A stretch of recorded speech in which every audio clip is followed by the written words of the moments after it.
Okay, so one of the first things that you learn in statistics is how to organize a data set.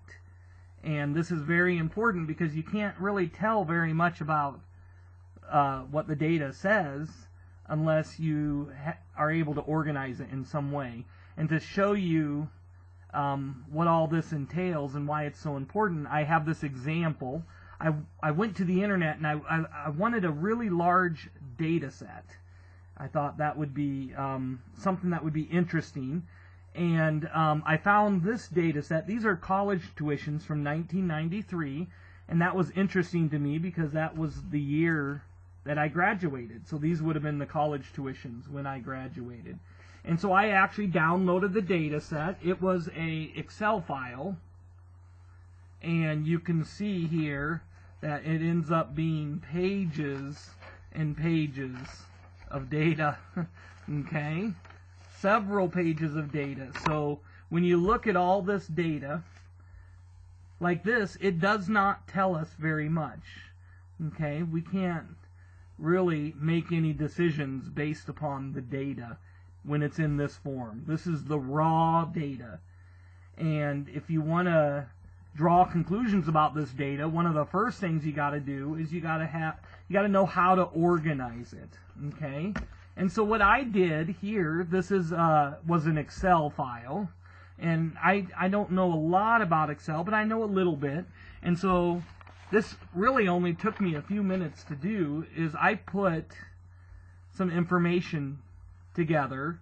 I used Excel to organize the data set. And so first of all, I found some of these values. I found both the minimum and maximum values of the data set. So what Excel did is it was able to go through all this data and determine which value was smallest, which one was largest. So the minimum was $480 and the maximum was excuse me, was $25,750. So that means there's a huge range from the minimum to the maximum value. And that alone is interesting. That tells me something about the data set. And notice this would have been very hard to determine just by looking through the data. Okay? But yet Excel was able to do that in just a second. It also told me the average value. So the average, you add them all together and then divide by the number of values, and then you find out what the average tuition was at that time, and it was around $7,800, which is about right. That's actually what you and I was, I think, around that time. You and I was a little less than that, but that's the average. Now, boy, if you had to calculate the average by hand, that would have taken you like all afternoon probably. You would have had to type in each one of these numbers into your calculator. So even with a calculator, it would have taken forever. And you would have had to type them all in, add them together, and then divide by the number of values.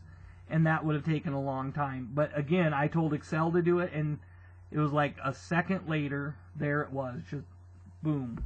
Okay? And you get the average. Now you can also do the standard deviation. Okay, so the next assignment we're going to do, we're actually going to learn how to calculate the mean and standard deviation. So the average, another name for the average is the mean. And we're going to learn how to calculate these numbers, and you're going to see that that standard deviation, that's a pretty big calculation. And so this would have taken even longer than the mean. Okay, this would have taken a long time to do.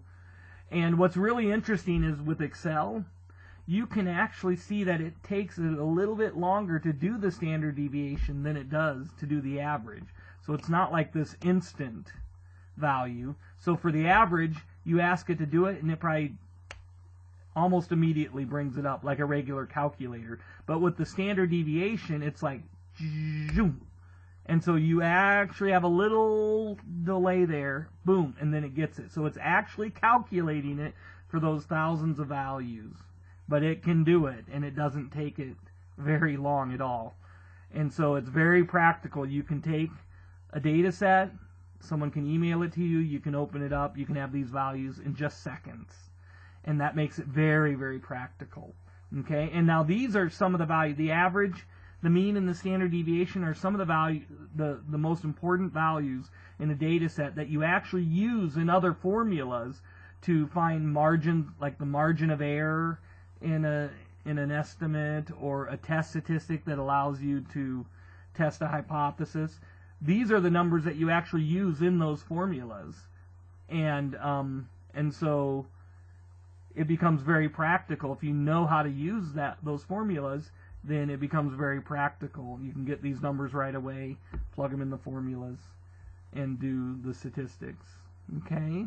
So now here's another thing. So this stuff here is what we're going to be doing in the next section. But what we're going to be doing in this section is this right here. And this is an example of a frequency distribution table. So let's start out just by looking at this. Okay, and that'll help give you an idea where we're headed with this.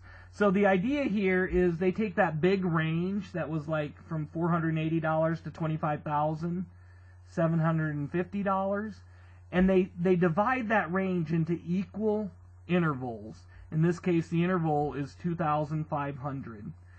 Okay, and when you look at this, it almost looks like it's 2,499, but it's actually 2,500 because this includes the minimum and the maximum value in this interval, and it includes both of those. And so each interval contains 2,500 values, and that would be possible values. That would be the class width, and each of these intervals are known as classes. So the frequency is actually how much data you have in each class. And so for the frequency here, you're finding how many colleges have tuition within each of these intervals. So you see a lot of the data here is within that first interval, 0 to 2,499. And then it goes down, but then right there around the average, it went up a little bit, and then it goes down. And then interesting here, once you hit 20,000, there's only a handful of colleges that are that expensive. Okay, most of them are below 20,000. So notice this tells us how our data is distributed, and this tells us then a lot about the data set, how it starts out high and it goes down, kind of goes back up again and then goes down, and then at the end you have a few stragglers, and they actually call these values outliers. They're values that kind of lie outside of the rest of the data, or extreme values. And oftentimes these are important to know about because they can skew the data set. They can skew your mean and standard deviation, and produce some misleading results. And this data set then would be slightly skewed here. And then this would be the total number of observations, probably the total number of colleges in the U.S. at that time. So now, one thing about this is there is not a right or a wrong way of dividing these intervals. I could have went up by 5,000s, and I would have had half the size, or half the number of classes here. That probably would have been okay. Or I could have went up by 3,000s or 2,000s. I mean, you have many possible ways that you could divide the data set, and you would get a slightly different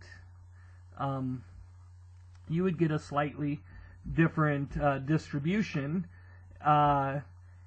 So there's a lot of ways you can do it, but there is some important rules that you have to follow. And what those rules are is, first of all, you don't want any overlap. So you don't want to go from 0 to 2,500 and then 2,500 to 5,000, 5,000. You don't want that, because then if you were actually 2,500 or you were 5,000, you wouldn't know which interval to put it in, which class to put it in. So these have to go right up next to each other, because you also don't want any gap between the classes. Even if there's no data in there, you want every single possible value represented. Okay? You also want all the intervals to be exactly the same width, because when you see that there's more observations here, you want to know that there's more observations because there's more data in that interval, not because it's a wider interval. Okay? Because if you made the interval wider, you could get more data. So you want to be able to compare these with these equal size classes. So that's the other important rule. So you don't want any overlap, you don't want any gaps between the classes, you want all the classes to be the same width, and then there is kind of a feel for how many classes would be good for the data set. So you want more than like 3 classes, because that wouldn't produce a very interesting data set, right? But you don't want 100 classes, because that wouldn't produce that interesting of a data set either. It would just, the table would go on and on and on. So usually they say around 10 classes. It can be less than that depending on your data set. If it's a small data set, you know, maybe 5 to 6 classes. The larger the data set, maybe the more the classes. And there's not a right or wrong answer to that, but usually the distribution and the histogram that goes along with it will look better if you have a certain number of classes. And that just takes a feel. As time goes on and you do this more and more, you would get a better feel for how many classes to use. So then this is the histogram. So this is the frequency distribution table, and then this is the histogram next to it. Okay? And so for the histogram, you always have a title so that you know what is being pictured in the histogram, and you have the labels here. And then along the bottom, these are your intervals. So these are my classes. So this is the first interval from 0 to 2,500, and this is the second interval, third interval, on down the line. Now the frequency is how many observations lie in each class. So the taller the bar here, the more data there is at that point in the distribution. So you can visually get a picture of the distribution. So you can see that it starts out very high, and then it goes way down, then it goes up again, and then it goes down slowly. You can also see that drop off at 20,000. So in this picture, because this scale here is so big, this scale goes up by 50s, you can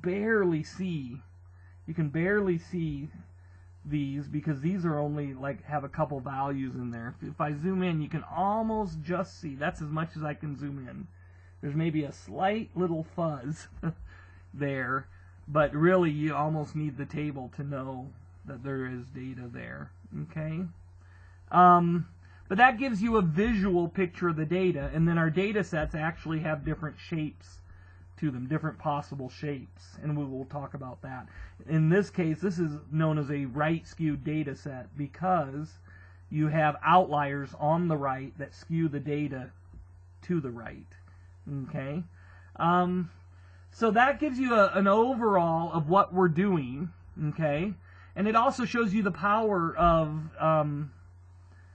Excel, because it made this table and this table and this histogram, it made it in seconds. It didn't take it very long to do this. You know, when I asked it to do it, it maybe took 5 seconds. Again, it had to think, it had to work, it had to do the calculations, but the computer could do it a whole lot faster than I could. So if I had to make this table in histogram here, and I had to organize all this data, that probably would take me all afternoon, maybe a full day's worth of work. But now that we got the software, it becomes very, very practical. So now in the next few videos, we are going to learn how to organize first a qualitative data set, which is non-numerical data, and that's the easiest one to do. And then we're going to learn 2 different ways of organizing a numerical data set, depending on how many possible values are in the data set. So if the range is not very large, then you can use a single value grouping, but if you have a bigger range, then you want to use a grouped frequency distribution table. And this here is a grouped frequency distribution table. Okay? And so we will learn a method of doing that. And the method we're going to learn is actually going to give us a particular table. And I'm going to want you to use this method just to get the feel for it. And then once you got the feel for what you're doing, so if you move on to another class, you don't necessarily always have to use the method that we're going to learn. But but you could always use it if you wanted to use it. It would be a possible way of coming up with a frequency distribution table and histogram. So we're going to be looking at those next.